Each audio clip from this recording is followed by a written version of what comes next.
Hello, it is Mark. Welcome to Scotch Sunday. And today we have something that's really a good value Scotch, should be on everybody's shelf. And it's from Glenmorangie. We've done a lot of Glenmorangies in the past. A lot of their stuff is very good value Scotch.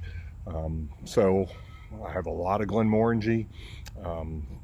Couldn't even recall how many videos I've done on Glenmorangie. But anyway, so I'm going to make this one quick because I don't need to go into all the details. If you want that, you can click on one of the other videos. But anyway, so this is the Lasanta. This is a 12-year. This is the new packaging that they've done.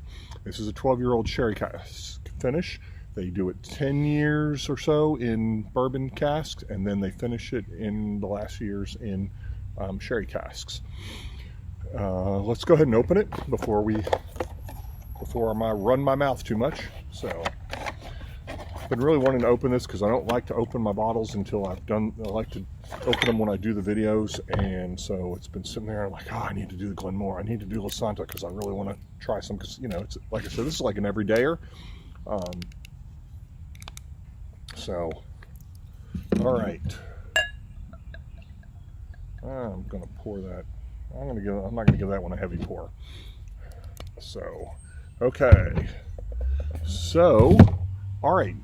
Glenmorangie is a Highland single malt. It's the most popular single malt Scotch in Scotland. They have the tallest stills in Scotland. They're as tall as a giraffe, and I think they have some marketing now where some of their bottles have giraffe. I think I don't know if they're sending proceeds to help giraffes or something, but I noticed that a lot of the pictures in they're showing the stills next to giraffes, and some of the packaging has like a giraffe pattern on them now, so I don't know. But anyway, Glenmorangie means Vale of Tranquility, maybe Vale of Big Meadows. It's a Highland single malt. They are owned by Louis Vuitton. They were founded in 1843 by the brothers William and John Matherson. Production began in 1849, mothballed during Prohibition and during World War II. Site was originally a farm distillery under the name Morangie, but there's evidence that distillation was going back there as far back as the early 18th century. They have 12 stills, 6 wash and 6 spirit, tallest stills in Scotland. And they were one of the first to do finishes, where they actually finished it in a different kind of wood, barrel. They actually own a forest in the Mark Twain Forest in Missouri, I think, in the Ozark Mountains. And so they have a ready supply of wood. Then they rent out their barrels their oak to bourbon distilleries, and then they get them from there. So really probably beneficial to them. It helps them produce so much, the amount that they do, because they produce like, I think, 10 million bottles a year, which actually most of which stay in the UK. They don't export. They export less than half of their Scotch. So it is, like I said, it is the best-selling Scotch in the UK. They air dry their wood rather than kiln. What else can I tell you? I think that's probably everything I can think of. So, all right. So, let's see here. Let me show it to you. It's 43% ABV, so they chill filter. Probably colored. Probably chill filtered and probably colored. So, okay. I'm going to roll it a little bit just so, see if there's any legs on there, but all right, so there's your color. But again, I think it's colored. Really slow developing legs. They hang around there for a while. Okay, there they go. That's better. Nice legs. Nice legs. Okay, I'll show it to you in the bottle. It's a pretty red bottle. This is the new packaging. So let's read what they got on the bottle. I don't think there's much on the bottle. And this emblem, you see this emblem a lot. That's the Glenmorangie emblem there. So I think it's on all their bottles and the boxes. So the Lasanta sherry cask finish brings rich raisin, intense toffee, and spices to Glenmorangie's renowned smooth style. Across the world, the whiskey's exceptional taste and consistently earns prestigious awards. Aged in American oak bourbon barrel, bourbon casks, finished in select sherry casks, 12 years.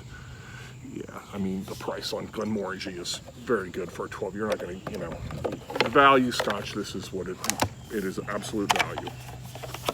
Okay, what else we have here? Our signature spirit, distilled in Scotland's tallest stills, is aged first in bourbon casks for smooth, fruity notes. Then we finished the single malt in hand-selected Oloroso and PX sherry casks. So I was wondering what kind of casks they were.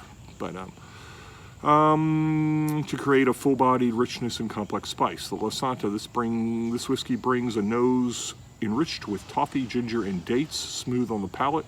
Its honeyed tastes reveals richness of sultanas, warm spice, and Seville oranges before a long lingering finish. I doubt it. Our Lasanta sherry cask finish is enjoyed and awarded across the world. We were the interesting. It says here, because I don't know, they're putting it on there, so maybe they can prove this, but I don't know that this is the case. We were, oh, okay, you know, strike that, it does say one of. We were one of the first to pioneer the art of wood finishing more than 30 years ago. In this time, becoming experts in the craft.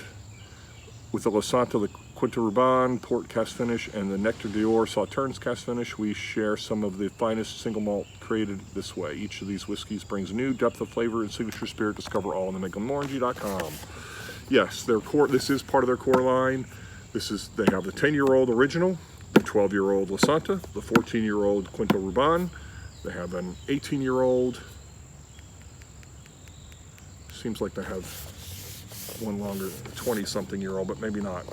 So, all right. So I showed you the color. So I'll do it again. What else can I tell you? That's pretty much it. So, all right. Let's see what we got.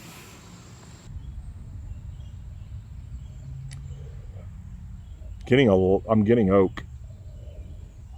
Getting citrus, which that's what I would expect from Glenmorangie. A lot of citrus, tangerines, oranges, vanilla, typical Glenmorangie. Huh, weird. Not getting a whole bunch of the sherry of the sherry cask.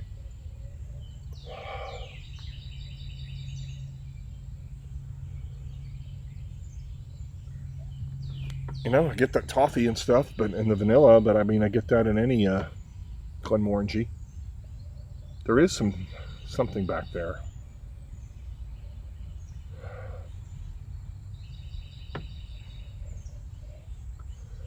A chocolate. Very faint, but it's in there. Yep. So, yeah. Oranges, tangerines, toffee, definitely some vanilla, some chocolate in the back. Yeah, all right, let's see what we got on the palate.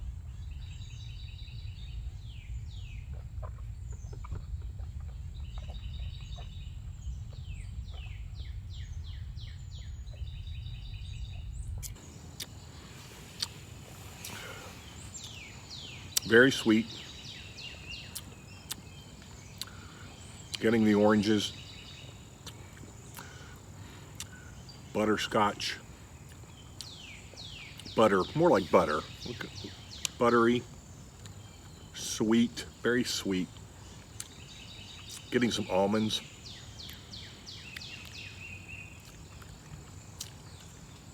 Yeah. I am not getting the sultanas that they said were there. I'm not getting those. I don't know. Maybe it's post-COVID destroyed. Still haven't recovered from COVID, but who knows? It definitely messed up my nose for a while, but all right. Let's see if we get anything else.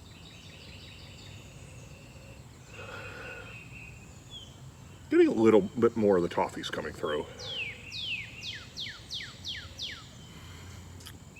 and more of the chocolate. So yeah, I'm getting more of the sherry influence on this than I did than before. I think that was rain. Hopefully it was rain and not a bird pissing on me. All right, so, all right.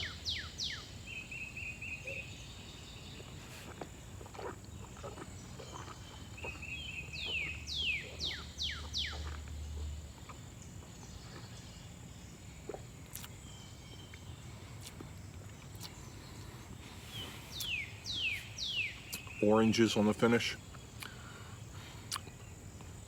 You know, that is kind of long. I take that back. It is kind of long. Kind of impressive. Glenmorangie, I usually don't think of them having a long finish, but that does have a long finish. It's definitely orange, some almonds on the finish. The chocolate definitely starts to come through more. So yeah, again, value Scotch all the way. So I do feel like this is something you want to have. Is this the greatest Scotch in the world? Absolutely not. Is this a great value? Absolutely. So, we're gonna go with a 7. Because like I said, it's a good Scotch. There's just nothing else I can say. It's a good Scotch. We will see you next time.